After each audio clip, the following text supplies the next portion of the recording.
Dumating yung aking mga ang aking mga pinaprint ng mga pictures. So ang ginawa ko dito, marami na akong na ilagay dito. Pagkatapos namin naglakad-lakad ang aking asawa, tamang-tama dumating itong aking mga pictures. So bali dalawang balot yan sila. Mahigit 100 yung aking pinaprint ngayon dahil yung aking cellphone, tinanggal ko lahat ng mga pictures doon at pinaprint ko na lang dahil yung mga pictures talaga para sa akin ay napakahalaga. Gusto ko yung ma-save sila para yung dito sa kasi sa digital hindi natin sigurado kung ma-delete or kaya mas gusto ko yung nasa album pa rin. Yung kagaya ng dati ng mga hindi pa digital yung ating mga yung ating mga pictures. Ganun pa rin ako ka old mode. Old mode is. So ganyan lang, inaano ko lang. Tapos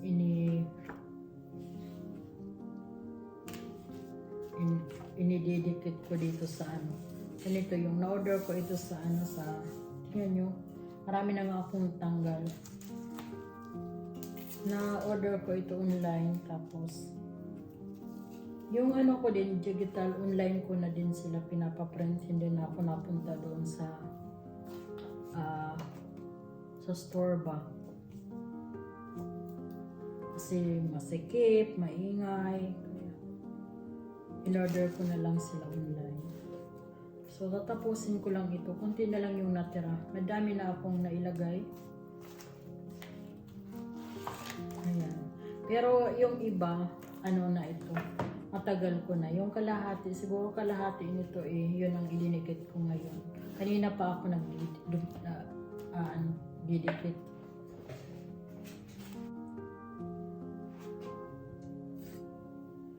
Magluto tayo guys. Hindi tayo magluluto. Maggawa lang tayo ng salad.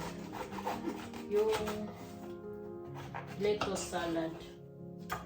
Ganito lang yung gagamitin ko. Kasi dalawa naman kami. Kunti lang yung gagawin ko ngayon. Kasi sayang pag ganyan tinatapon tapos. Dati wala akong control sa pagluluto, basta gumawa lang ako. Ngayon, kailangan yung tama lang ba para hindi tayo magsasayang ng pagkain. Tapos lalagyan ko siya ng cucumber at saka yung feta. Tapos may tira pa akong rice. Yun ang aking ulam. Tapos magluto ako ng itlog. Yun lang. So, hugasan ko muna ito. Ayan, hinugasan ko na. Magandang mag-invest ng ganito mga sangkay. Kasi yung lettuce natin pagka hinugasan, marami pang mga tubig na natitira. So, ang ginagawa ko, drain ko lang. Ganyan. Tapos maraming mga natatanggal na tubig yung hindi natin kailangan isama sa pagkain natin.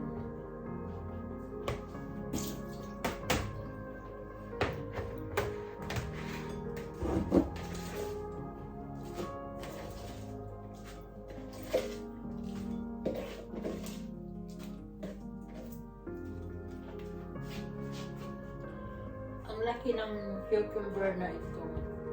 Kunti lang din yung ilalagay ko. Yan, tapos ito mamaya na or bukas. Tinatanggalan ko itong cucumber na ito kasi hindi siya bio. Kaya tinatanggal ko kasi hindi natin alam kung anong mga pinag-i-spray nila dyan sa ibabaw. Alam ko napupunta din naman sa ilalim yan, pero mas mababawasan natin yung kung tanggalin ko. Yung iba, hindi na sila nagtatanggal. Pero nasa sa inyo naman yan kung anong gusto ninyo, kung tanggalin niyo yung balat. Kasi sa balat, nandoon din yung mga vitamins. Pero pagka ganyan na hindi naman bio, mas gusto ko yung tinatanggal ko yung balat. Meron akong lagayan ng mga balat ng mga pinaganuhan ko, tinanggalan ko ng mga sa aking mga gulay o prutas. Tapos meron kami basurahan dyan sa labas na kinukuha ng gobyerno at ginagawa nilang compost. Gusto kong magano ng compost, kaya lang maliit yung garden namin, baka mapuno na ng pero gusto kong pag-aralan yan ng mag ng compost para maganda din yan sa mga pananim natin.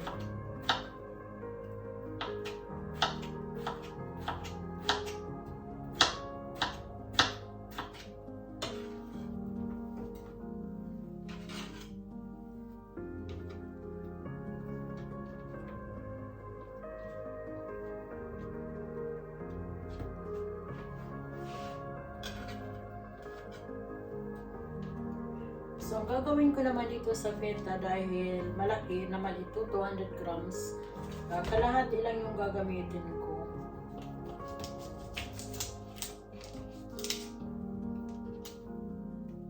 Yung kalahati, mamaya or bukas.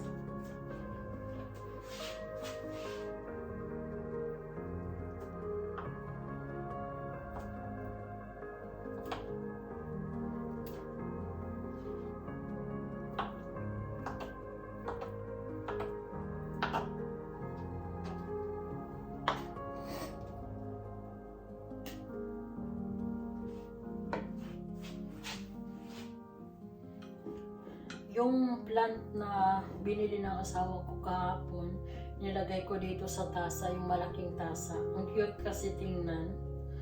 At dito na lang tayo mag-harvest at ilagay natin. Tanggalin ko lang yung mga itim-itim kasi may mga nasasama pa na lupa. So, hugasan ko lang ito sandali.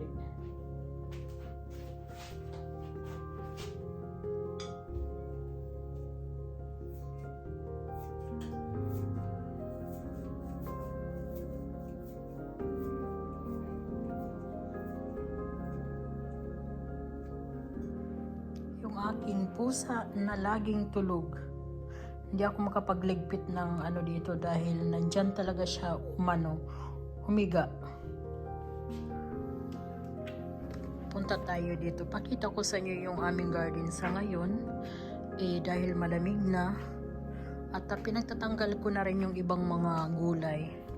Ito ay talaga ito yung namumulaklak talaga sila mga ganitong panahon, yung malamig na. Tapos yung mga meron ako dito, yung mga yung thyme, parsley meron ako dito. Tapos ito yung mapait, ano ang tawag dito? Tapos oregano yan. Ganyan sila, hindi naman sila namamatay pagka winter.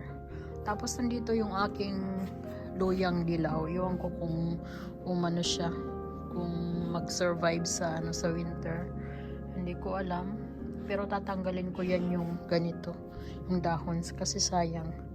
Ito yung aking parsley, tapos yung basil, yung basil ko iwan. Ito yung sawa amfa, din ito, yung hindi yan sila namamatay, bumabalik din sila pagdating ng winter, ay summer or sa spring. Tapos dito naman, yung sa kabila, ay nako, dito pa yung nilagyan ko. Nandito din, mayroon din akong yung chive. Tapos ito din yung salad. Ayun mayroon pa akong kamatis. Buti hindi pa siya namamatay. Mag-ano nga ako ng isa. Tapos iyan, parsley. Ito naman yung alugbate, iwan ko kung nabuhay siya. Diyan ko na inilagay kasi wala na akong mapaglagyan sa loob. So ito naman yung aking saging, yung dwarf na saging. Tapos yan ang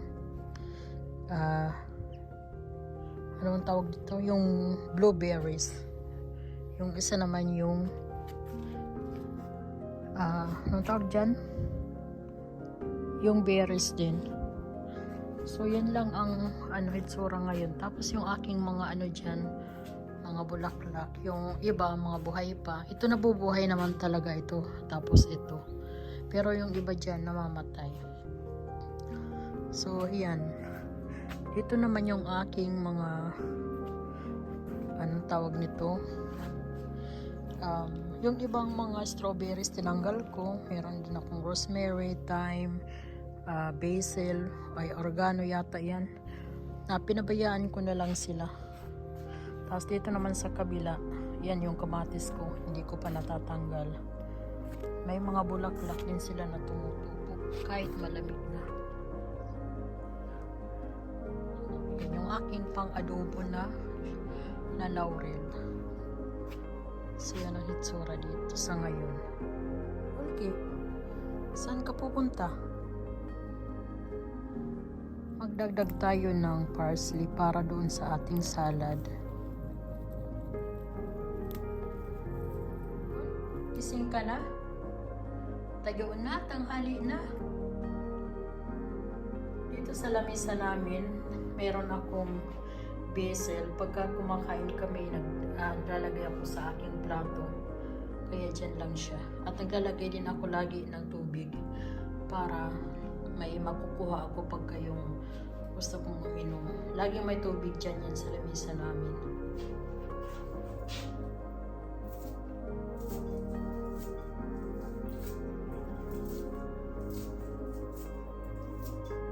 Mas masarap pagka maraming herbs.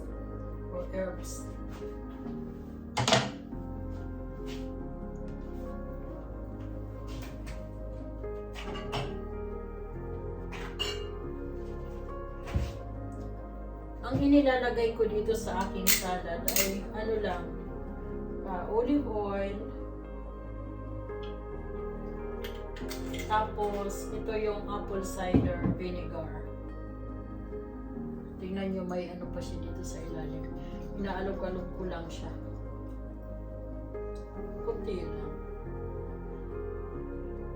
Maganda yan ngayon, vitamin C, para sa winter.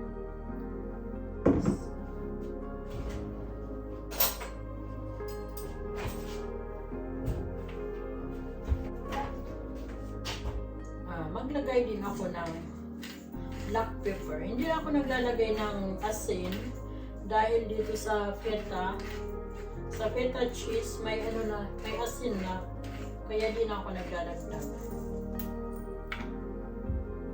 So haluin lang natin at tapos na yung ating salad.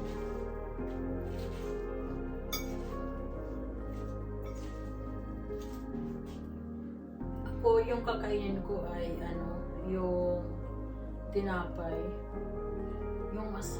Hindi na ako magkakarne or kasi nakakasawa, puro karne.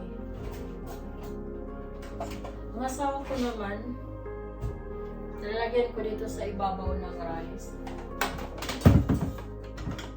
Meron pa akong rice na natira ng isang araw. Kasi nga yung pagluluto ko ng rice, 1.5 kalahati na kunti lang naman kasi kumain kami ng rice. Hindi naman kami masyadong, yung asawa ko, yan, okay na yan. Pangatlong beses pa nga namin kinain yung isang kalahating cup lang yan. Pero lalagay ko ito sa refrigerator. Hindi ko inilalagay dyan ng matagal dahil magkaroon sila ng bacteria. Meron akong parmesan cheese. Lagyan ko ng akin ng konti. Yung asawa ko hindi na dahil maalat. Ang sarap. Gustong gusto ko yung parmesan cheese. Napakasarap. Maganda yung kanyang gustong gusto ko. So yan po yung ating lunch for today. Pag hindi kami maarte sa pagkain, kung anong meron sa kusina, kung anong meron sa ref namin, yun lang ang inaano ko.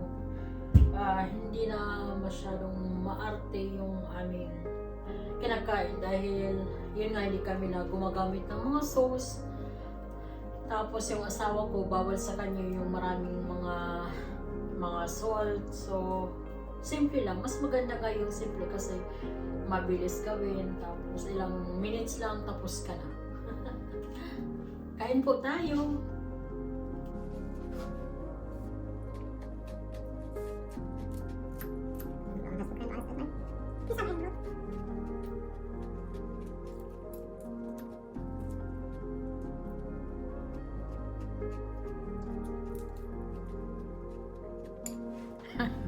Pinagluloko ako ng aking asawa. Binigyan ako ng isang ng kape kasi daw minimalist at nagdadayet ay nagtitipid ba. So binigyan niya ako ng isang kape at saka yung tubig. Kalukuhan talaga.